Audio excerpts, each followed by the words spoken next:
L'Afrique, un continent d'opportunités et sa jeunesse, bien plus qu'un trésor. Bonjour à tous et soyez les bienvenus dans ce nouveau numéro de Mediap. Et aujourd'hui, nous allons nous mettre à l'ombre d'un arbre solaire. Oui, vous m'avez bien entendu.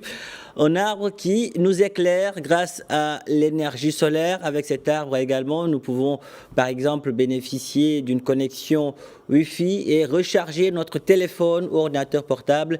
C'est un arbre magique que la start-up marocaine Nalida Power veut planter partout dans le royaume, histoire de rendre beaucoup plus accueillant l'espace public au Maroc. Haoula Messiah est la responsable du développement commercial de cette start-up verte qui nous plonge déjà dans le Maroc du futur. Elle est en direct de Rabat avec nous. Haoula Messiah, bonjour et merci d'avoir accepté notre invitation. Bonjour Pape, merci à vous pour l'invitation. Alors, j'ai fait une petite présentation de votre arbre solaire. Je sais que je n'ai pas été exhaustif. Vous qui faites partie des personnes qui l'ont planté, que pouvez-vous nous en dire de plus ? Oui, donc comme vous l'avez bien expliqué, l'arbre solaire, il fait partie des produits de Nalida Power. Un peu comme nos autres produits, c'est un mobilier urbain, intelligent, connecté et qui est physiquement très esthétique et qui propose un certain nombre de services pour le citoyen afin qu'il puisse s'épanouir à l'extérieur et puis répondre à certains besoins qui sont de plus en plus demandés tels que l'accès à Internet et aux informations publiques, et bien d'autres que j'aurai l'occasion de développer plus tard dans nos échanges. Justement, réellement, qu'est-ce qui vous a poussé à semer les graines de cet arbre solaire ? Alors, pour plusieurs raisons déjà, donc principalement pour deux raisons. Premièrement, le monde entier est aujourd'hui sensible aux questions environnementales et aux questions liées à la gestion durable et responsable des différentes ressources, l'eau ou alors l'énergie. C'est une priorité aujourd'hui et un devoir de sensibiliser les populations à ces questions, d'où justement l'aspect environnemental de nos produits et services. Et donc, deuxième point, aujourd'hui, plus que jamais, c'est une certitude, nous vivons une transformation et une croissance du digital et des nouvelles technologies qu'il faut absolument suivre et qu'il faut intégrer dans le mobilier urbain, qui fait justement partie de notre vie de tous les jours, et sachant bien évidemment que le mobilier intelligent présente une pièce incontournable du puzzle de la ville intelligente ou alors des smart cities. Et justement, pour le moment, quelles sont les villes du Maroc dans lesquelles nous trouvons ces breweries, comme vous les appelez ? Oui, nous sommes présents aujourd'hui dans plusieurs villes déjà. Donc, je commence par la capitale, là où je suis, Rabat, puis Casablanca. Il y a une installation à Ben Guerir, à Nador, et à Meknès, à l'université Moulay Ismaïl, où nous avons notre dernière installation. Donc également, nous sommes sur plusieurs projets en cours de réalisation où notre arbre Bird Tree a été prescrit à des projets comme à la corniche de Darboezda ou alors sur le site prévu pour accueillir l'Assemblée annuelle générale du groupe de la Banque mondiale et du FMI qui est prévue en octobre 2023. Donc Alors, voilà. Raoula, je le disais dans mon intro, Nalida Power est l'entreprise, disons, qui a fait naître, qui a fait voir le jour à ces arbres solaires. Elle propose également d'autres produits. À part l'arbre solaire, il y a aussi les bancs solaires connectés auxquels vous avez donné le nom de Benchuri. Qu'est-ce qui fait la particularité de ces bancs publics, pas comme les autres ? Oui, exactement. Donc, permettez-moi rapidement de vous expliquer un peu d'où viennent les différentes appellations un peu Allez-y. particulières avec le riz. Donc, le riz, tout simplement, c'est le cri que fait le cerf ou alors le chevreuil en cas de danger dans la forêt. Et en fait, c'est notre manière à nous de tirer la sonnette d'alarme par rapport aux questions liées au réchauffement climatique ou alors aux questions environnementales de manière générale. Donc, je passe à nos produits. Nos bancs connectés, donc un peu comme nos arbres, ils sont d'abord esthétiques. Ils offrent les différents services de chargement, d'éclairage public, d'accès Wi-Fi. Et il propose également une partie dédiée à la publicité, donc c'est de la publicité verte pour les marques ou autres.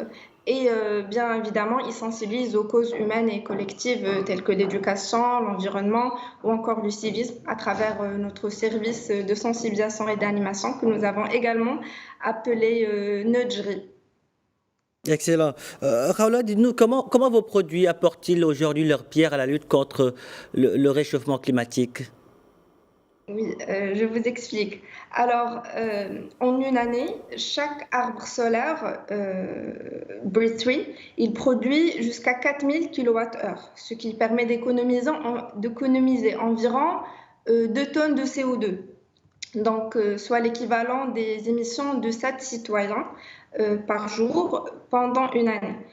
Donc, je vous laisse imaginer l'ampleur et l'impact Mhm. de 100 ou alors 1000 installations dans une ville ou un village.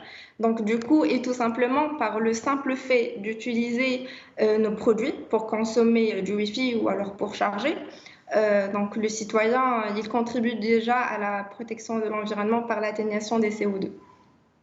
À travers, Raoula, le lancement de tous ces produits, Nalida Pao nous plonge dans le Maroc des villes connectées, c'est ce que nous voyons, mais aussi des villes durables. Parlez-nous un peu des objectifs de votre start-up.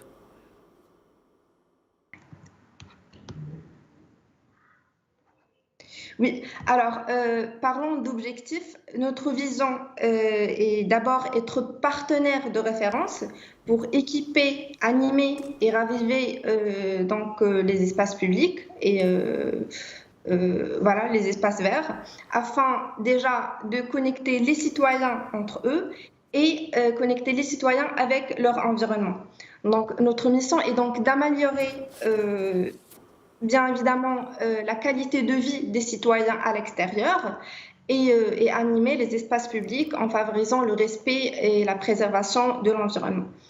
Donc, j'ajoute que parmi nos objectifs, nous ambitionnons aussi l'ouverture sur les autres continents, autres que l'Afrique, et pas simplement ou pas seulement avec nos arbres et bancs, mais avec d'autres produits sur lesquels nous travaillons et voilà qu'on est en pleine conception et qui vont bientôt voir le jour, tel que notre parking solaire qui est sous forme de toile tendue et d'autres, Inch'Allah, que vous verrez bientôt. Rendre plus esthétique l'espace public, le rendre plus vert pour le bien-être des citoyens, tel est votre objectif. Maintenant, quel regard aujourd'hui les Marocains portent aujourd'hui sur vos produits? Qu'est-ce qu'ils vous disent réellement? Oui, alors ce qui est bien, en fait, c'est que nos produits, ils ne passent jamais inaperçus là où ils sont installés, parce que c'est beau, c'est grand, c'est animé. Donc, donc, ça intrigue la curiosité des gens et surtout des jeunes. Et quand on leur apprend que ce sont des produits 100% marocains, du coup, l'enthousiasme est encore plus important. Et à chaque fois, ils nous disent, mais on devrait le voir un peu partout. Pourquoi on ne le trouve pas dans les espaces, surtout les jardins publics. Donc, c'est ça le commentaire qui revient à chaque fois. Et pourquoi on ne le retrouve pas assez souvent dans les espaces ouverts et les espaces publics.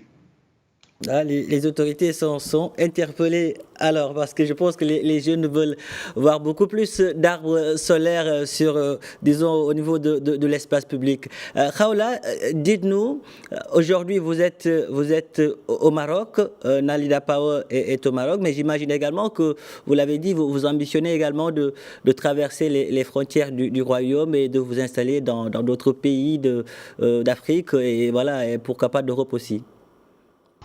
Oui, justement, en Afrique, pour le moment, plusieurs arbres solaires sont prévus très prochainement, par exemple en Côte d'Ivoire, Ah, à excellent. Luanda et Gaza. Comment? Ah, je disais que c'était excellent. Merci, c'est gentil. Donc, nous avons beaucoup de projets en cours de conception en Afrique et ailleurs, d'ailleurs. Et cet élan conjugué avec nos ambitions de croître à l'international nous donne une certaine étiquette universelle, mais nous voudrions garder nos origines ancrées dans ce continent qui est berceau de l'humanité et qui était déjà l'inspiration originale de nos arbres, qui mime en fait l'olivier, qui est un arbre marocain, et le baobab, qui est un arbre africain. Et ces deux arbres qui ne cessent pas de rassembler les gens depuis la nuit des temps. Et donc, c'est un peu notre inspiration. Khawla Messiah, merci d'avoir répondu à nos questions. L'Afrique est fière de vous, le Maroc aussi. Merci beaucoup. Voilà qui referme ce numéro de Mediap. Merci de l'avoir suivi, où que vous soyez. Prenez soin de vous et allez jusqu'au bout de vos rêves. N'abandonnez jamais.